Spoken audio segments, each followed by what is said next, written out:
Shalom, salam sejahtera buat saudaraku sekalian di dalam Kristus. Senang berjumpa dengan saudara di hari Minggu ini.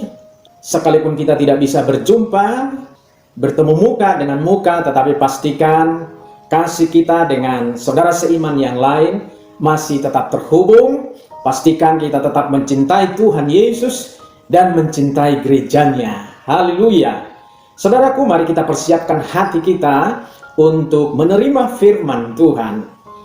Tema firman Tuhan saat ini bertumbuh dan berbuah.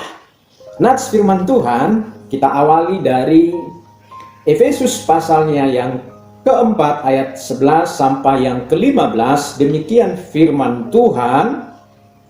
Dan ialah yang memberikan baik rasul-rasul maupun nabi-nabi, baik pemberita-pemberita Injil maupun gembala-gembala dan pengajar-pengajar untuk memperlengkapi orang-orang kudus bagi pekerjaan pelayanan, bagi pembangunan tubuh Kristus, sampai kita semua telah mencapai kesatuan iman dan pengetahuan yang benar tentang anak Allah, kedewasaan penuh dan tingkat pertumbuhan yang sesuai dengan kepenuhan Kristus, sehingga kita bukan lagi anak-anak yang diombang-ambingkan oleh rupa-rupa angin pengajaran, oleh permainan palsu manusia dalam kelicikan mereka yang menyesatkan, tetapi dengan teguh berpegang kepada kebenaran, di dalam kasih kita bertumbuh di dalam segala hal ke arah Dia, Kristus yang adalah kepala.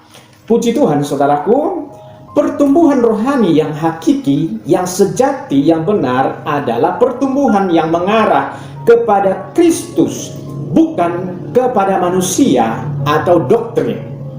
Manusia dan doktrin adalah instrumen, alat, sarana untuk membuka pemahaman kita mengenal Kristus. Pertumbuhan seorang Kristen akan menjadi salah apabila kehidupan praktisnya tidak mencerminkan kehidupan Kristus. Sebagai perbandingan, orang Israel yang adalah bangsa pilihan Allah menjadi terpecah belah oleh karena pemahaman mereka yang ekstrim dan keliru terhadap doktrin hukum Taurat. Akibatnya muncullah ekstremis-ekstremis rohani yang kemudian membentuk golongan Farisi dan golongan Saduki, yang masing-masing golongan itu mengklaim bahwa merekalah yang paling baik, merekalah yang paling benar, merekalah yang paling rohani dibandingkan dengan golongan yang lain. Karena pemahaman mereka yang demikian, mereka akhirnya kehilangan esensi kebenaran Taurat itu, yaitu mengasihi, berlaku adil, dan menaruh belas kasihan kepada sesamanya. Mereka dekat dengan Taurat, tetapi mereka jauh dari sesamanya. Mereka kelihatan bertumbuh, tetapi mereka tidak menghasilkan buah-buah kebenaran. Saudaraku, bagaimanakah pertumbuhan rohani yang hakiki, pertumbuhan rohani yang sejati, seperti yang dikehendaki oleh Tuhan? Pertama, pertumbuhan rohani yang hakiki harus diawali dari sebuah perjumpaan dengan kebenaran Kristus. Efesus 4 ayat 15 tadi berkata, tetapi dengan teguh berpegang kepada kebenaran, di dalam kasih kita bertumbuh di dalam segala hal ke arah Dia, Kristus yang adalah kepala. Mustahil seseorang bisa bertumbuh, apalagi berbuah, apabila dia tidak mengalami perjumpaan dengan kebenaran Kristus. Benih kebenaran itu harus terlebih dahulu tertanam di dalam hati kita. Benih kebenaran adalah awal dari sebuah pertumbuhan Kristen. Mengapa demikian? Karena di dalam benih itu ada kehidupan. Sebagai contoh misalnya, biji kacang. Mengapa biji kacang itu bisa bertumbuh ketika ditanam? Jawabannya adalah karena di dalam benih, di dalam biji kacang itu ada kehidupan. Apabila benih kebenaran itu tidak tertanam dan bertumbuh di dalam hati kita, maka kehidupan Kristus tidak akan kita alami. Dan dengan demikian, benih-benih yang lain akan tumbuh di dalam hati kita. Benih apa itu? Benih kekhawatiran, keinginan daging, nafsu duniawi, pikiran jahat, dan lain-lain. Di dalam Matius 15 ayat 19, dalam Kolose 3 ayat yang kelima, saudaraku, tumbuhnya benih duniawi dalam hati kita juga akan mengganggu pertumbuhan benih kebenaran itu, sehingga menimbulkan kekerdilan, bahkan kematian rohani. Kita bisa saja pergi ke gereja, memberikan persembahan, menyanyikan nyanyian rohani, bahkan melayani, tetapi sesungguhnya kita tidak mengalami pertumbuhan rohani. Akibatnya yang seringkali dialami, kita kehabisan waktu, kehabisan tenaga, kehabisan uang, dan yang paling menyedihkan, kita mengalami kejenuhan rohani, bahkan stagnasi rohani. Saudaraku, mari kita memeriksa diri kita. Apakah kebenaran Kristus sudah tertanam di dalam hati kita? Kalau kebenaran Kristus sudah ada di dalam diri kita, dipastikan kebenaran Kristus itu akan membawa kita kepada pengenalan yang benar akan Allah. Kebenaran Kristus itu akan mengerjakan hal-hal yang benar dan baik di dalam diri kita. Kebenaran Kristus itu akan mendorong kita untuk berbuat sesuatu kepada Tuhan, bahkan kepada sesama. Akan mendorong kita untuk mengasihi Tuhan dengan sepenuh hati, jiwa, dan akal budi, dan mengasihi sesama manusia. Haleluya. Kemudian berikutnya, bagaimanakah pertumbuhan rohani yang sejati? Yang kedua, pertumbuhan rohani yang hakiki harus secara alami dan kontinu. Di dalam Kolose 3 ayat 10 berkata begini, dan telah mengenakan manusia baru yang terus-menerus diperbaharui untuk memperoleh pengetahuan yang benar menurut gambar haliknya. Setiap orang mengalami pertumbuhan rohani yang berbeda satu dengan yang lain. Ada yang cepat, ada yang lambat. Memang Alkitab tidak memberikan waktu kapan seseorang bertumbuh dan menghasilkan buah. Tetapi Alkitab memberikan alasan mengapa orang Kristen tidak bisa bertumbuh apalagi berbuah. Di dalam Matius 13 ayat 18 sampai 22, di sana dikatakan ketika benih itu ditaburkan di tanah yang berbatu, kemudian di semak duri, di pinggir jalan, dan di tanah yang baik.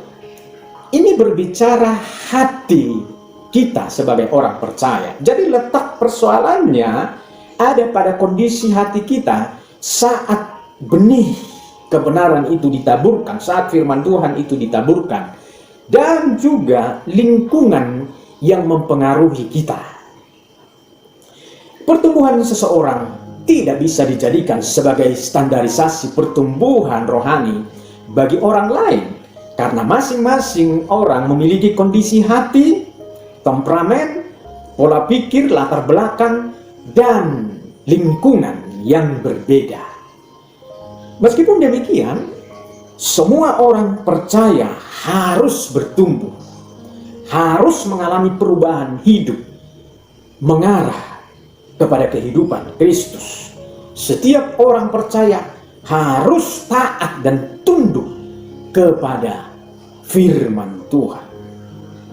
Saudaraku, menurut pendapat beberapa hamba Tuhan, ada dua bentuk pertumbuhan rohani yang dialami oleh orang percaya.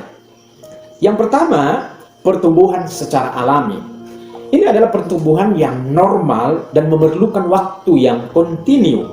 Artinya, kehidupan rohani kita semakin mengarah kepada kebenaran, kepada kemaksimalan seiring waktu.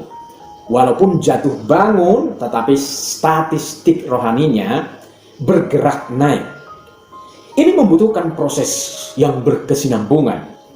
Hampir semua orang percaya mengalami hal yang demikian. Para murid-murid itu mengalami pertumbuhan secara alami dan kontinu. Namun ada juga pertumbuhan rohani secara supra-alami atau supranatural. Mengalami pertumbuhan yang begitu cepat. Istilah yang sering kita dengar, mengalami lompatan iman. Dan ini berbeda dengan pertumbuhan instan atau pertumbuhan yang dikarbit. Orang yang mengalami pertumbuhan rohani secara supranatural, ini adalah orang yang mengalami jamahan kuasa Roh Kudus. Dan dia mengalami pengajaran firman Tuhan langsung diajar oleh Roh Kudus, sehingga kebenaran itu menyatu dengan kehidupannya. Ada beberapa orang yang kita dengar mengalami pertumbuhan rohani yang supranatural ini. Jadi orang ini dia mengalami pertumbuhan yang radikal. Ini yang dialami oleh Paulus dan Stefanus. Paulus itu waktu dia bertobat, yang mengalami perjumpaan secara pribadi dengan Kristus melalui cahaya di tengah jalan menuju Damsyik. Sejak saat itu, dia mengalami perubahan rohani yang radikal. Dan tidak diajar oleh para rasul yang lain, kecuali Roh Tuhan yang mengajar dia. Nah, ini yang disebut pertumbuhan rohani yang supra-alami. Tetapi secara umum orang Kristen, orang percaya mengalami pertumbuhan rohani yang alami dan kontinu. Saudaraku, kita harus mengalami pertumbuhan rohani seiring dengan waktu di mana kita mengiring Tuhan dalam kehidupan ini. Kemudian yang ketiga, pertumbuhan rohani yang hakiki harus diwujudkan dengan adanya buah-buah kebenaran yang kita hasilkan. Di dalam Matius pasal yang ke-7, ayatnya yang ke-17 sampai 20, demikian di sana dikatakan, demikianlah setiap pohon yang baik menghasilkan buah yang baik, sedang pohon yang tidak baik menghasilkan buah yang tidak baik. Tidak mungkin pohon yang baik itu menghasilkan buah yang tidak baik, ataupun pohon yang tidak baik itu menghasilkan buah yang baik. Jadi dari buahnya lah kamu akan mengenal mereka. Saudaraku, saya ingat salah satu semboyan pria sejati berkata demikian. Kedewasaan seseorang tidak dilihat dari usianya, tetapi dilihat dari penerimaan tanggung jawab. Tidak ada jaminan bagi seseorang yang usianya sudah tua, yang sudah banyak, bahwa dia memiliki tanggung jawab akan sesuatu yang dikerjakannya. Hal lain adalah pertumbuhan seseorang tidak diukur berapa banyak aktivitas yang dilakukannya, tetapi diukur dari buah yang dihasilkan dari aktivitas yang dikerjakannya itu. Semua yang dilakukan oleh orang percaya ketika beribadah, berdoa, bernyanyi, baca Alkitab, melayani, dan melakukan aktivitas-aktivitas yang lain harus bermuara pada buah. Jadi apa saja yang kita kerjakan di dalam Tuhan, aktivitas rohani yang kita kerjakan harus bermuara pada buah. Ada buah-buah rohani yang kita hasilkan sebagai orang-orang percaya. Tidak jaminan seseorang yang mempunyai pengetahuan yang hebat terhadap Alkitab, memiliki karunia yang banyak, bahwa orang itu sudah dipastikan telah mengalami kedewasaan rohani. Saudaraku, buahlah ukurannya untuk sebuah tanda pertumbuhan rohani. Dan buah itu adalah mengalami perubahan karakter menuju keserupaan dengan karakter Kristus. Hidup di dalam kasih, hidup di dalam kesucian. Dalam Efesus 4 ayat 2 juga di sana dikatakan, hiduplah dalam kerendahan hati, dalam kelemah lembutan, dalam kesabaran, memiliki kasih untuk saling membantu, dan masih banyak buah-buah yang lain yang harus dihasilkan oleh orang-orang percaya. Kemudian orang percaya harus mengalami penundukan diri terhadap Tuhan dan firman-Nya. Yesus berkata di dalam ayat yang kita baca tadi, dari buahnya lah kamu mengenal mereka. Kemudian di dalam Matius 3 ayat yang ke-8, hasilkanlah buah yang sesuai dengan pertobatan. Jadi ukuran seseorang yang sudah mengalami pertumbuhan dan mengalami kedewasaan rohani adalah orang itu menghasilkan buah-buah dalam kehidupannya. Marilah kita bertumbuh bersama dan menghasilkan buah-buah kebenaran dalam hidup kita sebagai orang-orang percaya. Kiranya firman Tuhan ini mengingatkan kita kembali, meneguhkan iman kita, dan menguatkan kita sebagai orang percaya, supaya kita teguh berdiri di atas iman yang benar kepada Yesus Kristus. Tuhan Yesus memberkati kita. Mari kita berdoa. Ya Tuhan, kami bersyukur buat anugerah-Mu yang berlimpah dalam hidup kami. Kami bersyukur kami sudah dipanggil Tuhan untuk menjadi anak-anak-Mu.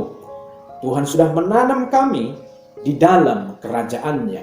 Dan Tuhan menghendaki kami untuk kami bertumbuh bahkan berbuah sebagai orang percaya. Bertumbuh di dalam iman kepada Yesus dan menghasilkan buah-buah kebenaran dalam hidup ini. Terima kasih Tuhan, meteraikan firman-Mu di dalam hati batin kami, supaya firman itu berkarya dan mengerjakan hal-hal yang baik dan mulia dalam hidup kami. Berkati Tuhan seluruh jemaat-Mu. Tuhan melindungi mereka, menjagai mereka, sehingga mereka terpelihara di dalam kasih karunia Tuhan. Tutup bungkus seluruh jemaat-Mu Tuhan dengan kuasa darah-Mu, sehingga kami tetap sehat, tidak ada yang terpapar dengan virus corona ini ya Tuhan. Tuhan, kami berserah diri, menyerahkan sepenuhnya hidup kami ke dalam pemeliharaan kuasa Tuhan. Terpujilah Engkau ya Tuhan.